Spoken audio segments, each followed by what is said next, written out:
Okay, I think this is probably working. Let me make sure this is. Yeah, it's recording. Okay. So I just wanted to talk a little bit about the court hearing that happened yesterday. I had a hearing yesterday. It was supposed to be a trial, but it just kind of turned into a hearing, and it's most of the time was just a scheduling thing, just working on scheduling. So I hung out here for a little bit, and I pointed out to people that there is a loose piece of wood that's just barely hanging on. I don't know why I can't see it now. I pushed it up, actually. There's a super long stick that they have sitting around here off to the side. Got rained on a little bit. I was able to reach it with the long stick.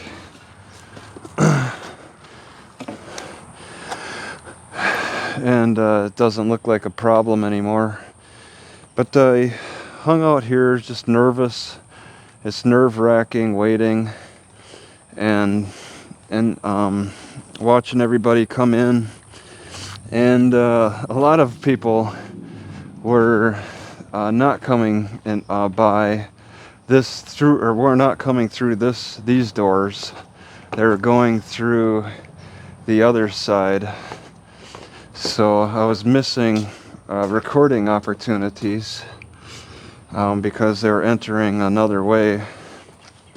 So I was hanging out right here pretty much. And is that looking okay? Maybe I can widen that. And just seeing who I could capture on video. About the only one I really got was Cloyd Benjamin. Not many people showed up. I mean, you got the city marshals. They were the first to get here, one of the first, along with the clerk of court, Shanita. She entered through the front.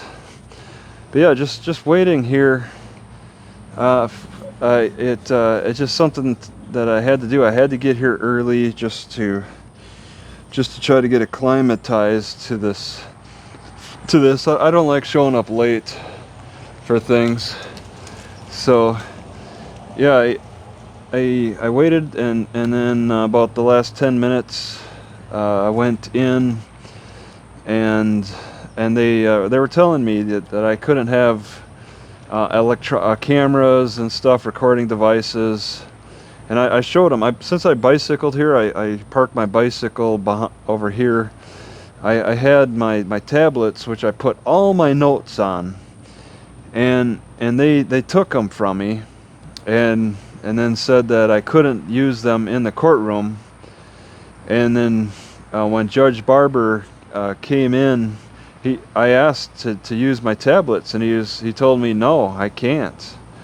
And that was, I mean, if I were to say yes, I was ready for trial, I would have had nothing to work with. I had everything taken from me.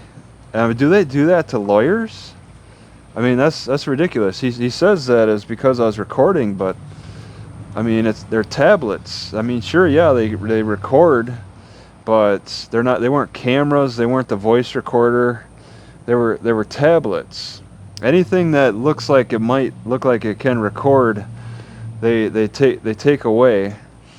And I mean, he crippled my defense by doing that. I mean, there's got to be a give and take with this. I mean, crippling a defendant's defense just because the device they're using could record. I mean, it's taking computers out of the courtroom pretty much, because all computers have a capability to record. So they really cripple you in Louisiana. You can't defend yourself, 'cause they're always going to make that argument. So there's no balance with that. This judge is not a balanced person with that decision, and so I was extra nervous because I looked behind me and I saw about four of the witnesses. What I have, Davis, and I think LaQuinta Favors was there, but I just didn't recognize her. There's somebody who had a real attitude. So one of the females had an attitude with me. She seemed really angry with me. But yeah, the librarian Rosalind was there, but not the dude, the guy. And we're missing Miller. I didn't see Miller, who was the arresting officer. So I think Cloyd had the plan. You know, he coached these witnesses to operate to say what he wanted, enough to try to go for the conviction, short of a couple of people, short a librarian, short a cop. I think the one of the dispatchers was there, Nakata Scott. I think. I don't really recognize them.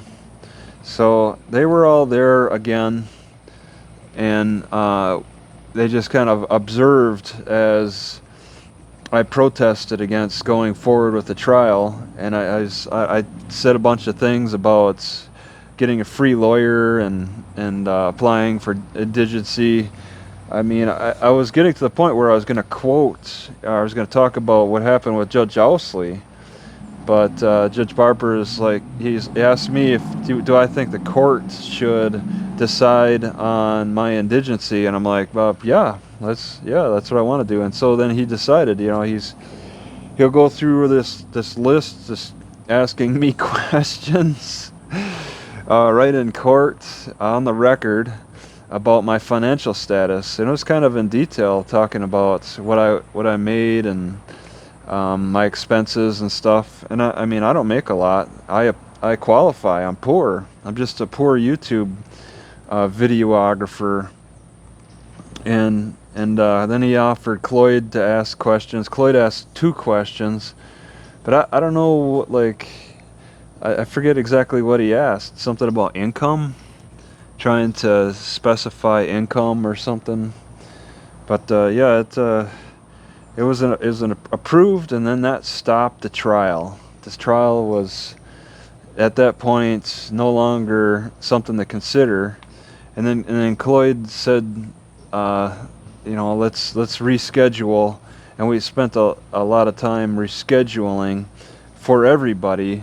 There was actually a recess where the judge went into Judge Owsley's chambers and did something, and the Cloyd and the witnesses all huddled in a circle to discuss their schedules, to try to coordinate for a future date now. And I was still thinking that we're probably going to talk about the arrest warrants, so I got my tablets outside of the courtroom and started writing down on a piece of paper my statement I was going to make. And I did it out here because they didn't want me listening in on their, the witnesses didn't want, and Cloyd didn't want me listening in on their conversation. I'm sure they didn't have any nice words to say about me. These people are evil, the way they look at the world. So it only lasted like 5 minutes, and then we got back and then discussed the schedule, and then I guess that was it. I asked for an order saying that I'm approved for indigency and all that, and the judge said just use the court minutes. If you don't know what minutes are, they're pretty useful. If you ever have a hearing or a trial, just ask for the court minutes. They're pretty interesting, and they're good enough. They're about as good enough as an order. You don't need to request an order. Just show the order of the discussion in the court minutes instead. So that's interesting. And so I'm waiting on that today, because Shanita said that she'd have it ready. So I'm gonna just check on that soon. And that's about it for the trial day. Nothing much else to say. It was very stressful leading up to it, and then, I mean, it could have resulted in a trial. I almost had a trial, but I didn't agree to it.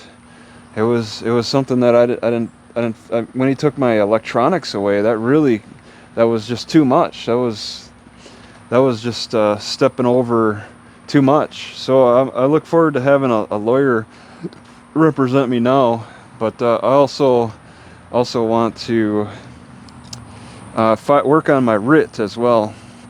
So that's a couple of things, couple of different directions I want to go with this. The writ and then getting a free lawyer for the next trial. Just keeping my options open. And then I want to also sue the library while I'm here. I have the lawsuit. ChatGPT wrote it for me in minutes with the information I provided it.